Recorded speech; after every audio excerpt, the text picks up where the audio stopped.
Bonjour à tous. Alors, je suis André Lanné de l'Alliance Jaune, donc le parti se présentant aux européennes avec la tête de liste Francis Lalanne, qui est un parti citoyen, apolitique, enfin plutôt apartisan, et uniquement composé de gilets jaunes. Ce petit live, en fait, n'est pas véritablement un live. Ça va être la réponse aux questions qui ont été posées sur nos réseaux sociaux et que nous n'avons pas pu, auxquelles nous n'avons pas pu répondre en direct. Donc je vais répondre à quelques-unes des questions. On le fait sous forme de live parce que c'est beaucoup plus facile à enregistrer. Sinon, c'est des heures de téléchargement de temps en temps pour enregistrer. Donc en Facebook, ça s'enregistre tout de suite en live, c'est beaucoup plus facile. Alors, les premières questions qui nous sont posées par nos militants et puis également par ceux qui se posent des questions sont est-ce que on a reçu les professions de foi, on a reçu les bulletins de vote aujourd'hui chez nous. On n'a pas vu les bulletins de l'Alliance jaune. Est-ce que vous allez être présent? Alors la réponse est oui. En fait, on nous a targué d'avoir des récupérations financières, d'être financé par X ou Y afin de faire gagner Macron, etc. Donc tout ça c'est faux, on a véritablement fait une campagne low cost, mais vraiment très très low cost. Nous avons réussi à avoir une caution financière, ce qui ne correspond pas du tout à de l'argent sonnant et trébuchant, tout le monde le sait, de Jean-Marc Governatori, qui est un ami de longue date de Francis Lalanne, à hauteur de 400 000 euros. Donc en l'occurrence, nous avons fait imprimer 47 millions de bulletins de vote. Ces bulletins de vote seront directement distribués dans les urnes. Donc en l'occurrence, si vous voulez voter Alliance Jaune, et nous vous en remercions, et nous allons travailler pour vous, si vous voulez voter Alliance Jaune, dans toutes les communes de France, il y aura les bulletins Alliance Jaune. Il y a une seule chose, nous n'avons pas réussi à avoir le budget nécessaire pour faire l'acheminement dans les dom-toms. Alors ça, effectivement, c'est une vraie catastrophe. Mais on n'est pas un grand parti, on n'est pas corrompu. On est comme tous les gilets jaunes dans la rue depuis le 17 novembre. Donc, voilà, c'est repris. Donc, on n'a pas réussi à faire imprimer tous les bulletins de vote.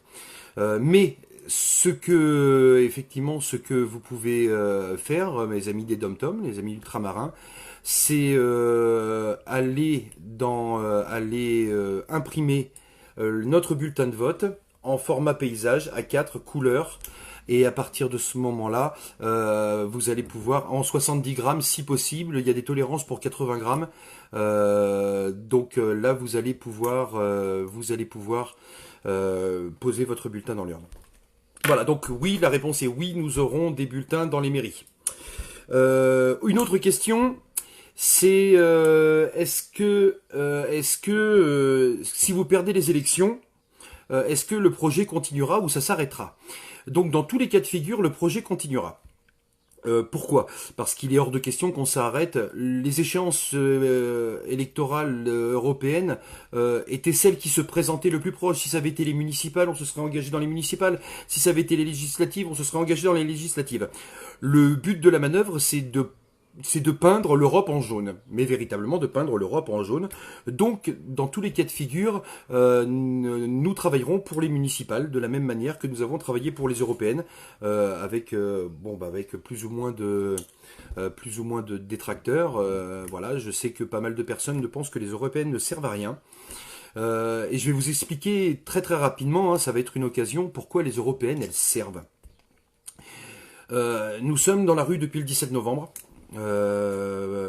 Et aujourd'hui, nous nous rendons compte que le combat se mène, c'est difficile, mais que tout ce qui est voté, ou la plupart des lois qui sont votées en France, ont besoin d'un tampon européen, ou sont soumis à des directives ou des recommandations européennes. Quand le mouvement français arrivera à cette évidence, en se disant, bon, maintenant, ça, on peut pas le changer, on peut pas le changer parce que ça dépend d'une directive européenne, il va falloir attendre 5 ans pour pouvoir aller interagir aux européennes. Et en l'occurrence, nous, on veut pas louper le train.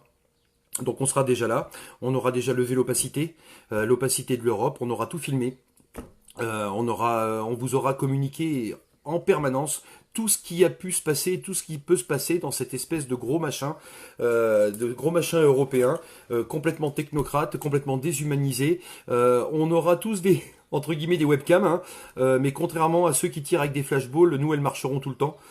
Voilà, donc on continuera aux européennes. Effectivement, si nous avons la chance d'être élus aux européennes, on pourra avoir des budgets plus conséquents pour ensuite faire ce qu'on veut faire en France et ce qu'on fera de toute manière si on est élu aux européennes. C'est-à-dire qu'il y aura des bureaux électoraux, des bureaux électoraux, des bureaux référendaires qui seront ouverts le plus possible, véritablement le plus possible dans tous les cantons, espérons, de France, où les gens pourront venir voter. Parce que pourquoi nous sommes complètement à fond et définitivement pour le RIC. Et avec les moyens que nous allons avoir, nous allons directement mettre en place un RIC européen.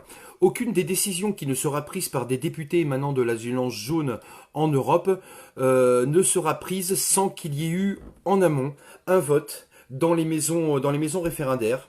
Et nous voterons à la proportionnelle.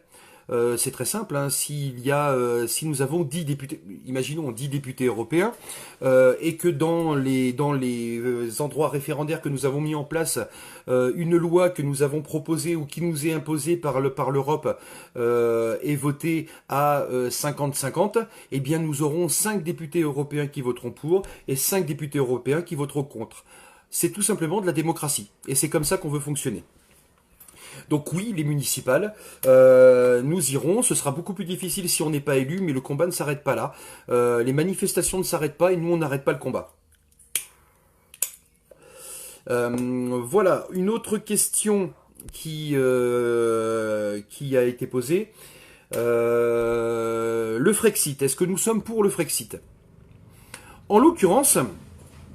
à la base des choses, et pour la plupart des 79 colistiers de l'Alliance jaune, si nous allons en Europe, c'est pas pour faire comme Filippo ou Asselineau et détruire l'Europe de l'intérieur. Il y a eu des bonnes choses et il peut y avoir des bonnes choses en Europe. Donc à la base, nous ne sommes pas particulièrement pour le Frexit. Mais si d'aventure des votes émanant des bureaux référendaires nous imposent de travailler pour le Frexit, eh bien nous travaillerons pour le Frexit. Parce que nous ne serons que vos voix, que les voix de nos électeurs, et pas que de nos électeurs, de tous ceux qui adhéreront au parti et au mouvement Alliance jaune. À partir de ce moment-là, oui, effectivement, nous ne serons que des messagers et nous voterons comme le peuple le veut. C'est ce qui est tout à fait normal et logique en véritable démocratie. Alors, donc, le RIC, la question sur le RIC, je l'ai déjà abordée. Pour nous, le RIC est essentiel.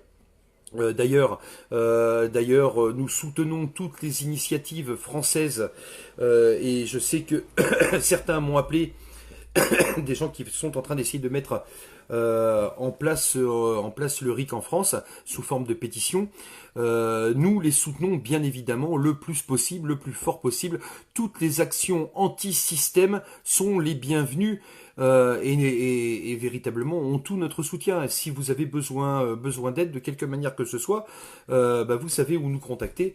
Véritablement, si on peut faire travailler de concert la politique anti-système française et la politique anti-système européenne, nous sommes là pour ça, véritablement. Alors, la question, pas la question qui tue, parce que c'est vraiment de l'enfumage encore de la sphère macronienne. Oui, si vous allez voter pour une autre liste, vous allez faire gagner Macron. Ok. Donc ça, c'est une légende urbaine. Je vais vous expliquer. C'est super simple. Aujourd'hui, les voix de Macron, son pourcentage est le même. Le Rassemblement national et tous les grands partis sûrs d'être élus sont les mêmes. L'objectif de tout ça, notre objectif et l'objectif de beaucoup de mouvements des Gilets jaunes, c'est de mettre une tarte à Macron. La tarte à Macron, on peut la mettre comment en Europe? En diminuant son nombre de députés. Comment on peut massivement diminuer son nombre de députés? C'est très simple. Faites vous tous faites émerger les petits partis et faites-leur atteindre 5%. À partir du moment où les petits partis qui sont donnés perdants atteignent 5%, ils iront prendre à Macron, et juste à Macron, au moins 5 députés, à chaque fois. Alors, aujourd'hui, je ne prêche pas pour l'Alliance jaune, bien évidemment, je recommande de voter l'Alliance jaune, mais allez voter pour le parti animalier, allez voter pour tous les petits partis qui sont donnés perdants. Faites-leur atteindre les 5%. À partir de ce moment-là, chaque petit parti atteignant 5%, c'est minimum 5 places en moins dans les rangs de Macron. Et donc, à partir de ce moment-là, là, il prendra sa claque. Voilà. On m'a posé également une question sur le handicap. Donc, comme vous le savez, toutes les décisions qu'on pourra prendre en Europe seront soumises à l'aval et à la voix des citoyens. Concernant le handicap, nous avons un programme, nous appelons ça un plan d'action. Ce plan d'action est très simple, on sait pertinemment qu'il est très très très difficile d'imposer la voix du Parlement européen, qui pourtant devrait être souverain parce que élu, au sein de l'Europe. Déjà, la première chose que nous allons faire, dès que nous allons arriver, c'est déposer une motion de censure contre Juncker. Voilà, cet ivrogne patenté, parce que le président de la Commission européenne, tous les membres de la Commission européenne ne sont pas élus. C'est du copinage et compagnie. Vas-y, s'il te plaît, il va voir son président, dit tu peux me mettre dans la Commission européenne. Ouais, t'inquiète, je ferai passer les lois que tu veux. Voilà. On va déposer une motion de censure pour redynamiser peut-être cette Commission européenne. Également, nous allons essayer de faire valoir ce qui a déjà été voté en Europe, mais qui n'a pas été appliqué, parce que, en fait, l'Europe n'impose rien. Si, il nous impose les 3%, mais il impose très très peu de choses. C'est les pays qui choisissent, en fonction de leur président, et de l'orientation politique de leur président, et de la puissance des lobbies qu'ils ont au cul, d'appliquer ou non les directives ou les recommandations européennes. En l'occurrence, la taxe Tobin, qui est appelée la taxe Robin des Bois, a été votée en 2011 et devait être mise en application en 2016. Ça n'a pas été fait. Pourquoi ? Parce que la taxe Tobin vise à taxer les transactions financières. Il y a un seul pays qui a essayé de le faire, et c'était en 1994, et c'était la Suède. La Suède, pendant quelques années, a essayé de le faire, parce qu'elle a trouvé que c'était vertueux de taxer les transactions financières. Et au vu du fait qu'aucun autre pays en Europe n'avait décidé de le faire, elle a vu fuir ses capitaux à l'étranger, et fuir toutes les transactions, et ça lui a coûté pas mal d'argent. Mais en l'occurrence, nous allons nous battre pour que cette taxe Tobin soit généralisée à tous les pays européens. Voilà, et à partir de ce moment-là, nous aurons véritablement... Parce que le but, c'est pas de taper sur les très riches, c'est pas de taxer les très pauvres, c'est de taper dans le système. C'est le système qui est déviant. Et c'est le système dont se servent les très riches pour nous pomper tout le pognon. À partir du moment où on tape dans le système et qu'on taxe les transactions financières, on a tout gagné. Alors, il y a également d'autres types de taxes que nous aimerions voir émerger. Les micro-taxes, par exemple. Les micro-taxes sur toutes les transactions électroniques, parce que tout se passe par informatique. Donc, une micro-taxe qui permettrait de taxer le trading haute fréquence, par exemple. C'est-à-dire des milliers de transactions à la seconde à raison de 1 euro. Ça, c'est des choses qui peuvent générer, et je vous encourage à aller voir d'aller voir sur Internet les micro-taxes, comment ça fonctionne et ce que ça peut apporter. C'est plusieurs centaines de milliards par an et par pays que ça peut rapporter. Et donc, en fait, combler tous les besoins financiers, supprimer même l'imposition sur le revenu, supprimer la TVA, etc. Il y a plein de choses qui sont vertueuses à faire. L'Espagne aujourd'hui a mis en place une taxation sur les banques. Alors là aussi, pour moi, je dis chapeau, bravo. Et ça leur sert à financer les retraites. En Europe, l'Europe est considérée et composée d'une grande diversité de pays, une grande diversité de cultures et une grande diversité de choses qui ont été mises en place. Et c'est pour ça que j'en reviens au handicap. En l'occurrence, l'Italie a une bien meilleure gestion du handicap que la France. Notre objectif, ça va être d'aller voir dans tous les pays et de réussir à, de temps en temps, proposer des amendements, proposer des lois dans des groupes de travail afin de faire valoir, de prendre le meilleur de l'Europe plutôt que de prendre que le côté bureaucratique et technocratique et déshumanisé. Parce que pour l'instant de l'Europe, nous n'avons vu que le pire. On pense sincèrement qu'on peut avoir le meilleur, que du meilleur est à prendre. C'est peut-être utopique, hein, mais que tous les Français soient descendus dans la rue le 17 novembre aussi, c'était utopique, et vous voyez depuis combien de temps ça dure, et j'espère que ça continuera. Voilà, voilà. Donc ça, c'était pour répondre aux questions qui avaient été posées sur nos réseaux sociaux et que auxquelles nous n'avons pas pu répondre en direct. N'hésitez pas à en reposer, même éventuellement sur ce petit live. À ce que je regarde, bon, il n'y en a pas de particulière. Mais voilà, en tout cas, n'hésitez pas, on va essayer de répondre à toutes vos questions. Et puis le 26, donc sachez que vous aurez dans toutes les communes de France des bulletins Alliance Jaune. Voilà, aujourd'hui, depuis des lustres, on vous demande de voter pour le système ou pour le système. En l'occurrence, aujourd'hui, vous allez pouvoir voter anti-système. Et je pense que c'est une occasion à saisir. Je vais répondre également à tous les gilets jaunes qui disent non, vous n'êtes pas la liste des gilets jaunes. Et en ça, je leur dis, vous avez entièrement raison. Nous ne sommes pas la liste des gilets jaunes. Nous sommes une liste exclusivement composée de gilets jaunes. Et nous mettons à la disposition de tous les mouvements et les actions que nous allons pouvoir faire. Gilets jaunes, non gilets jaunes, peu nous importe. Ce qui nous importe, c'est les citoyens français et que enfin on arrive à mieux vivre dans notre pays, à vivre dignement. Voilà. Donc non, nous ne sommes pas la liste des gilets jaunes, nous sommes une liste gilets jaunes. Et exclusivement gilets jaunes.